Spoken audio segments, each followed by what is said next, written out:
Welcome back to the channel. Long awaited and highly requested video, how to bulk, or in this case specifically the Eastertide bulk. Now there's a lot of people who go to the gym and they want to get big and they go hard in the session, they do the bicep curls, they do the lifts, they take the mirror photo, they do the secret ab check, but they're not willing to put in the work outside of the gym, which is the nutrition and the recovery. And that is what is really going to make you a horse. But I'm going to break down the separate things here, obviously mostly around food, but it's obviously about horsing weight,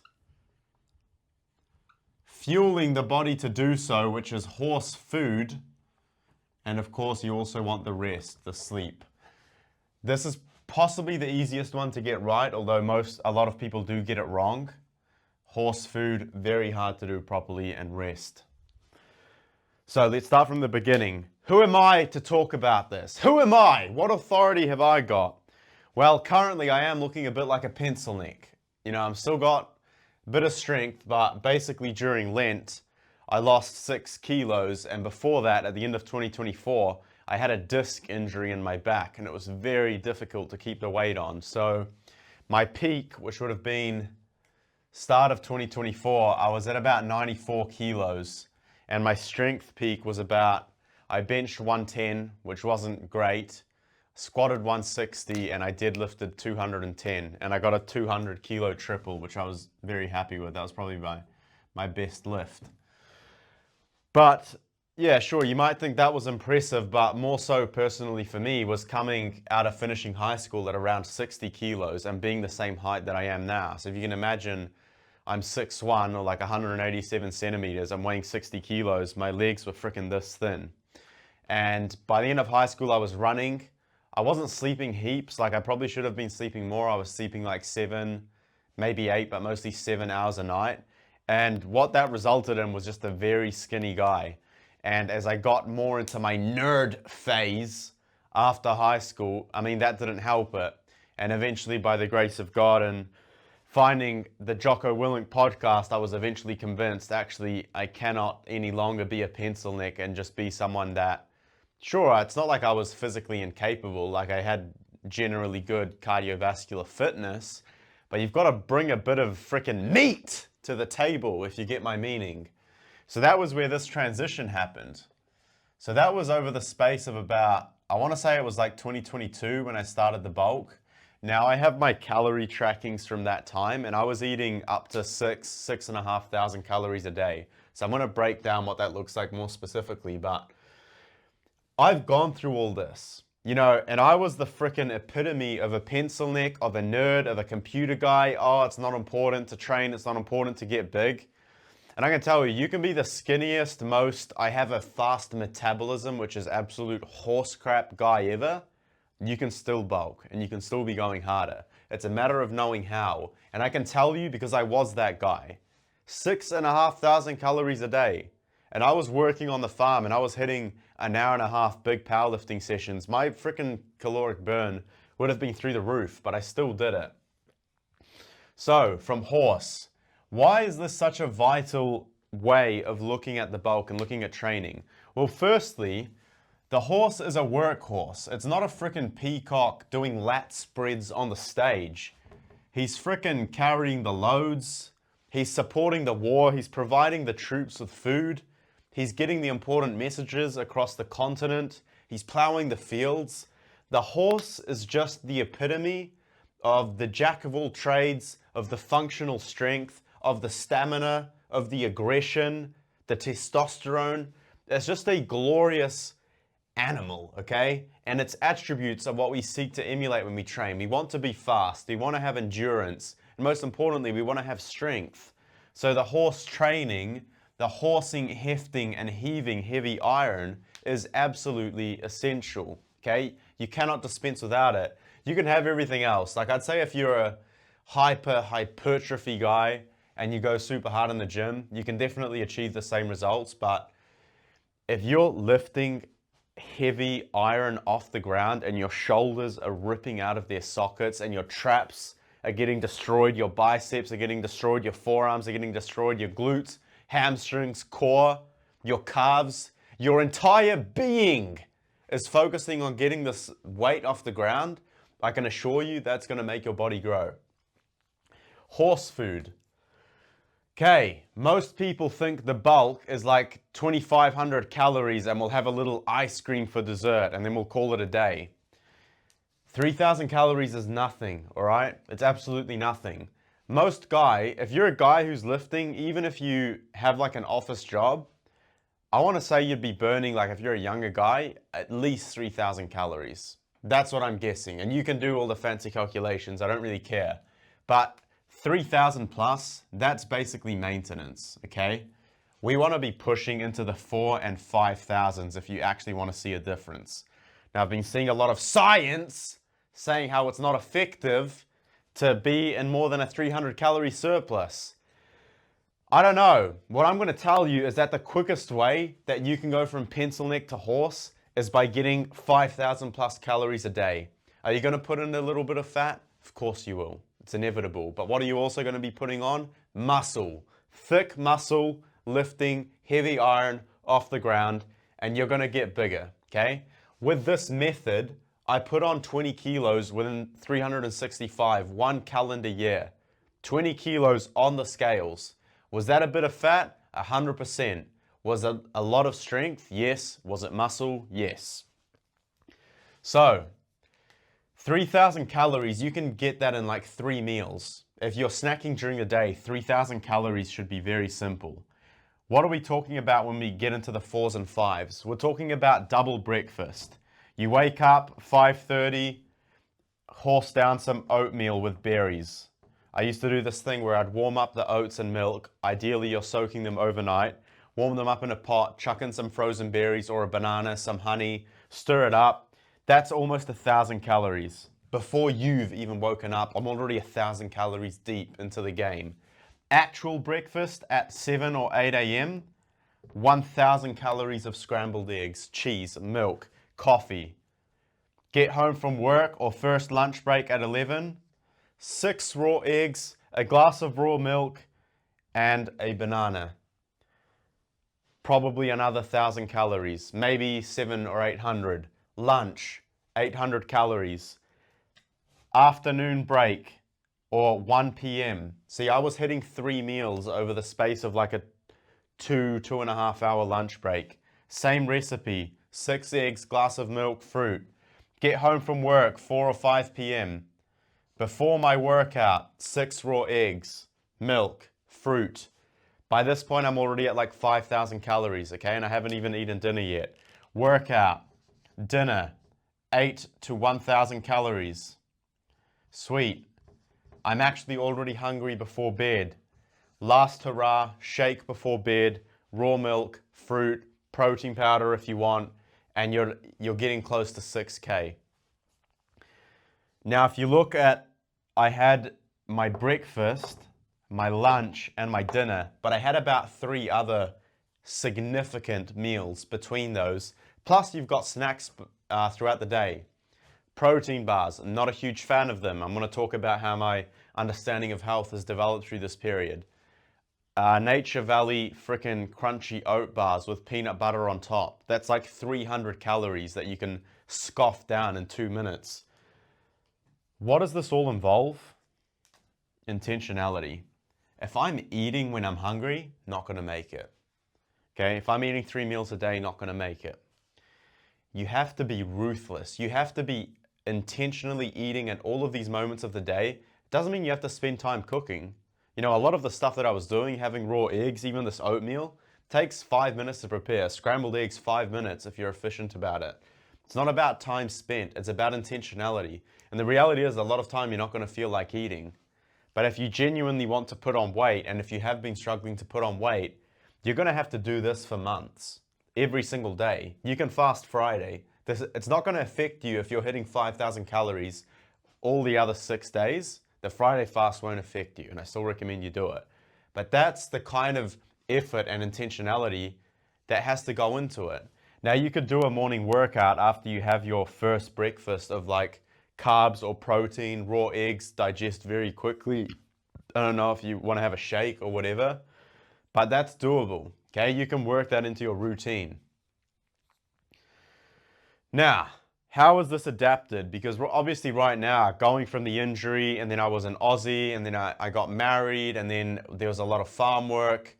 While I've been ramping up my training in terms of lifting heavier weights now, I haven't actually properly bulked since that initial bulk period, and then it was obviously gradually downhill. I lost 6 kilos over Lent, so I started before Lent, which I was training pretty hard. I got up to about 85 kilos, and I was pretty happy with that, and my strength was going up quite a fair bit. And then I lost 6 kilos during Lent, so I'm probably back up to 81 or 82, based on the hydration.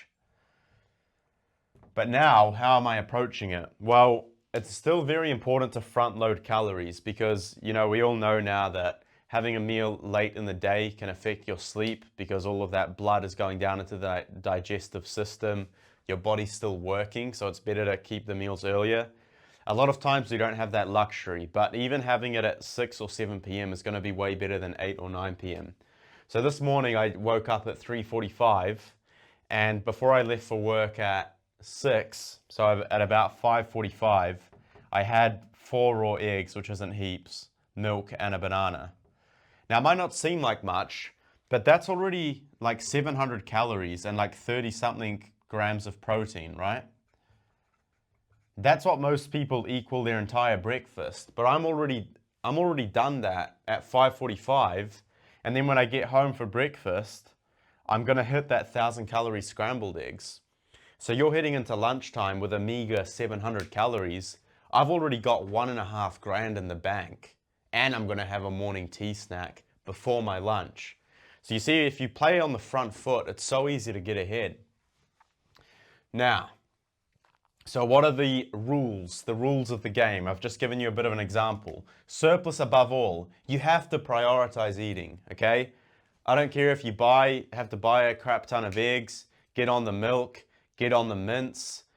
When I was living alone, a lot of my meals were just rice and mince or potatoes and mince. Doesn't have to be anything fancy. Throw in a few spices, get some diced tomato, sweeten it up a bit, and frickin' horse it down.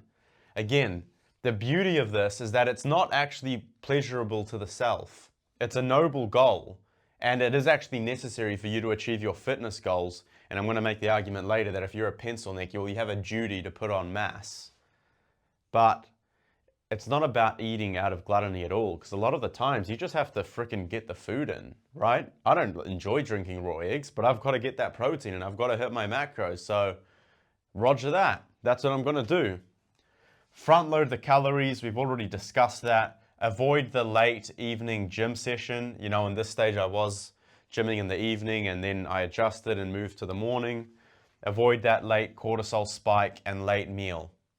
Sometimes it's necessary, especially if you're hungry and you're deep in the blinking weight gain period. You probably will have to go for a last hurrah before bed, shake, you might want to put a bit of ice cream in there. And that's going to make a difference, You're constantly stacking those calories. Now, I've been discussing calories throughout this whole thing. You don't have to track every single day, but, well, number one, if you're wanting to grow, you probably should track every single day because you need to commit to it. What I usually recommend is that you do it a few days so you get an idea of where you are. Okay, actually, I thought I was eating enough, but I'm not. I'm actually under eating by at least 500 calories. So if you didn't track, you might feel like you're going fine. You might feel like you're in a surplus, but you're actually not. And that's where it's so important to actually be aware of your numbers. And then you can kind of get a vague idea, well, I actually need to hit all of these meals to be in my desired surplus.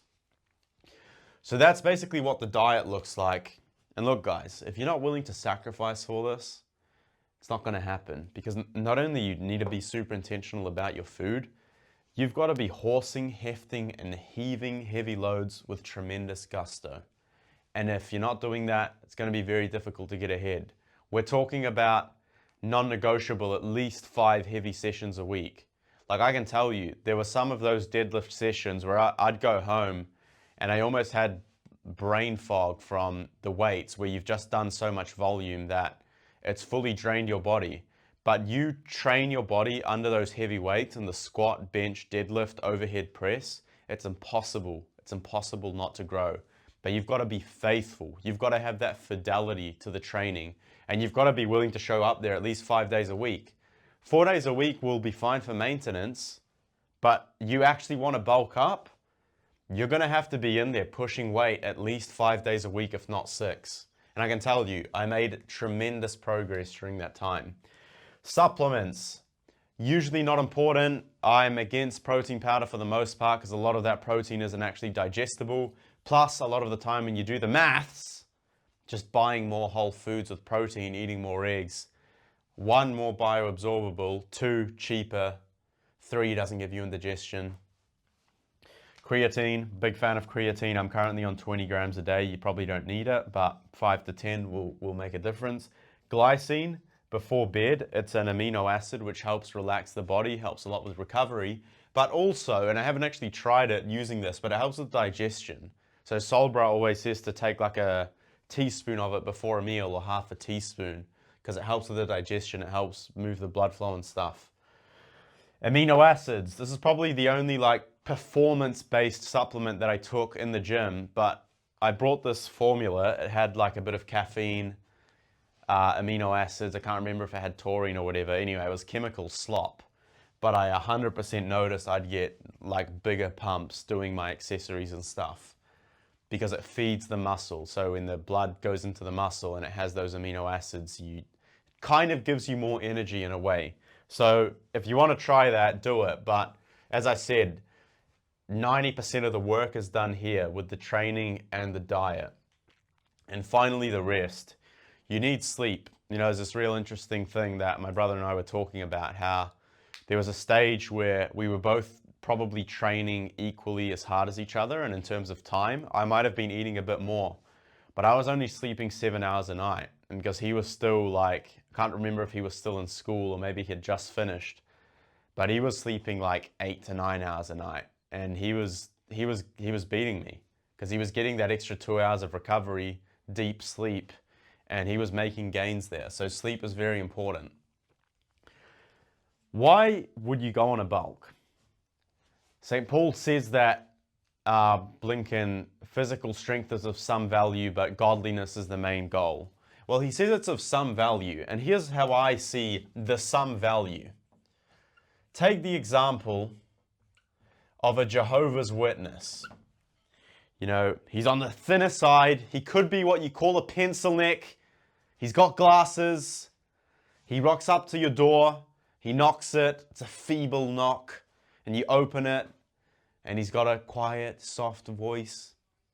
Hey, would you like to hear my gospel? Would you like to hear what I've got to talk about? No, thank you. It's all right, thanks. Close the door. Second scenario. You have a frickin' jacked horse.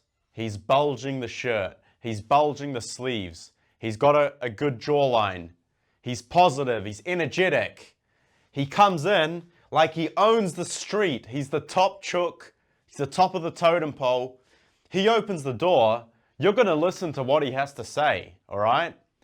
And not only that, not only out of like some sort of intimidation, but the ladies are probably going to listen to him too.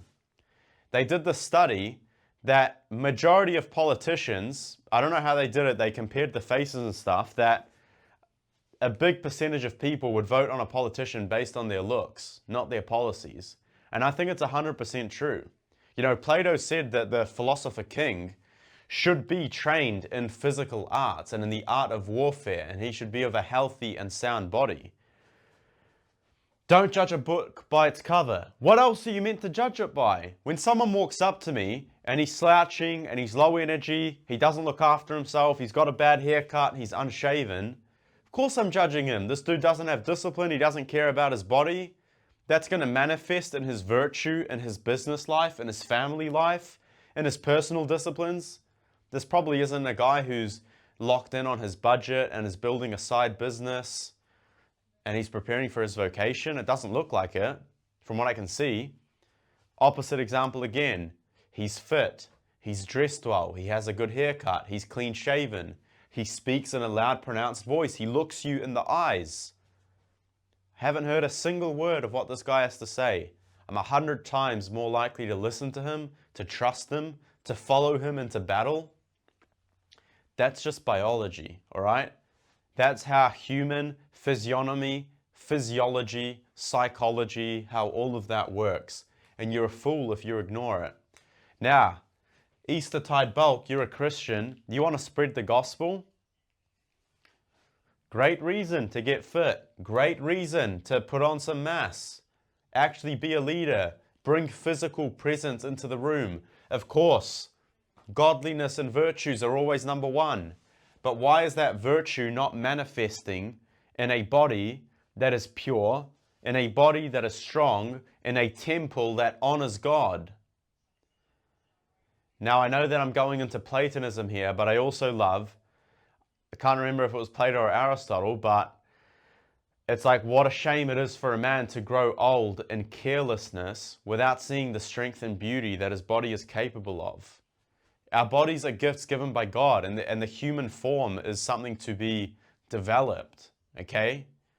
That's why we have the statues of the Greeks and the statue of David. They weren't pencil necks. They were Chads, Odysseus, all of these heroes. A healthy interior state, a healthy mind manifests in a healthy and strong body. And you can only get so far disconnecting the two. So that's what I'm going to leave you with. The Eastertide bulk. There's more tips and tricks you can get here. Of course, I've got to shout out the great Eric Bugenhagen, my hero, my influence. Taught me a lot about lifting, taught me most importantly a lot about bulking. But really, if you actually follow this method and you actually follow it, it's impossible for you not to put on weight. So while I'm probably not going to be clocking into the 6,000s, yesterday I was 4,500 and I do want to be pushing into 5. I'm hoping to put on some serious mass. So let's say right now I'm in the low 80s. I want to try and get back up to 90 by the end of the year. And a big part of that is definitely going to be going hard on the compound lifts. Ordered a weights belt for pull-ups and dips. We know previously I was using an old backpack. Got up to 20 kilos. Now we're going to be dangling the weight between the legs and horsing up over the bar. So looking forward to that. Hope this was helpful. Let me know what your thoughts are. And definitely check out Eric Bugenhagen for the real golden tidbits.